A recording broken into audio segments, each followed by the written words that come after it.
तुझ्या सोबतीने या मालिकेत तायडी ही खलनायिकेची भूमिका साकारणारी अभिनेत्री माधवी निमकरने आता उन्हाळ्यात उपयुक्त असणाऱ्या ताडगोळ्यांच्या पेयाची रेसिपी सांगितली आहे। ताडगोळ्यांच्या पेयाची रेसिपी तसेच टिप्स देताना काय म्हणाली अभिनेत्री माधवी निमकर जाणून घेऊयात याबद्दलची पूर्ण माहिती या व्हिडिओमध्ये।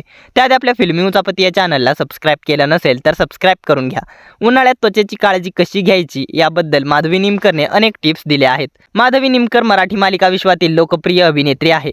तिने आतापर्यंत अनेक मालिकांमध्ये काम केलं आहे। माधवी निमकरच्या फिटनेसची चर्चा कायम असते। सध्या माधवी ही स्टार प्रवाह वाहिनीच्या तुझ्या सोबतीने या मालिकेत तायडीच्या खलनायिकेच्या भूमिकेत झळकत आहे। माधवी निमकर नेहमीच सोशल मीडियावरही सक्रिय असते आणि तिच्या दैनंदिन जीवनातील घडामोडी ती यामार्फत तिच्या चाहत्यांसह शेअर करते। माधवी अभिनयासह तिच्या फिटनेससाठी सुद्धा खूप ओळखली जाते। अभिनेत्री अनेकदा मुलाखतींमधून या संदर्भातील माहिती टिप्स तिच्या चाहत्यांसह शेअर करत असते।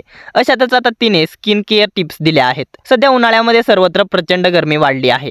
यामुळे त्वचेची सुद्धा खूप काळजी घ्यावी लागते। अशा वेळी त्वचेची काळजी कशी घ्यायची याबद्दल माधवीने राजश्री मराठीला दिलेल्या मुलाखतीत सांगितलं आहे। यावेळी तिने काही घरगुती उपाय सुद्धा सुचवले आहेत। माधवी नेमकं काय म्हणाली पाहूयात सविस्तर माहिती। मुलाखतीत माधवीने मेकअप पूर्वी चांगलं सनस्क्रीन आणि मेकअप नंतर चांगलं मेकअप फिक्सर लावल्याने त्वचा आणि मेकअप चांगला राहतो असं म्हटलं आहे। यावेळी तिने आठवड्यातून एकदा तरी आयसिंग करणं म्हणजेच चेहऱ्याला बर्फ लावणं चांगलं असतं असंही म्हटलं आहे। यासह तिने एका फळापासून बनणाऱ्या रेसिपीची माहिती दिली आहे जे आरोग्यासाठी आणि गरमीत त्वचेसाठी खूप चांगलं असतं।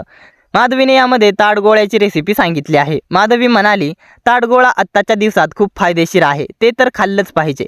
ताडगोळा हा आपल्या शरीरासाठी खूप उपयुक्त असतं। पुढे अभिनेत्री रेसिपी सांगत म्हणाली, ताडगोळा कापायचा, बारीक तुकडे करायचे, कलिंगड आणि ड्रॅगन फ्रूटचेही बारीक तुकडे करायचे आणि त्यामध्ये नारळ पाणी टाकायचं, साखर वगैरे टाकायची नाही। हे सगळं एकत्रित करून फ्रीजमध्ये ठेवायचं। दिवसातून 2-3 वेळा तुम्ही त्याचं सेवन करू शकता, कारण फळांपासून बनतं त्यामुळे चांगलं असतं। त्यात साखरही नसते, त्यामध्ये फक्त ताडगोळ्याचं प्रमाण जास्त पाहिजे। यामुळे बॉडी हायड्रेट होते, थंडावाही मिळतो। अशा प्रकारे माधवी निमकरने ताडगोळ्याची रेसिपी सांगितली आहे। माधवी निमकरने सांगितलेल्या ताडगोळ्याच्या रेसिपीला तुम्ही फॉलो करणार का? तुम्ही सुद्धा या रेसिपीला घरी ट्राय करणार का? हे आम्हाला कमेंटद्वारे जरूर कळवा।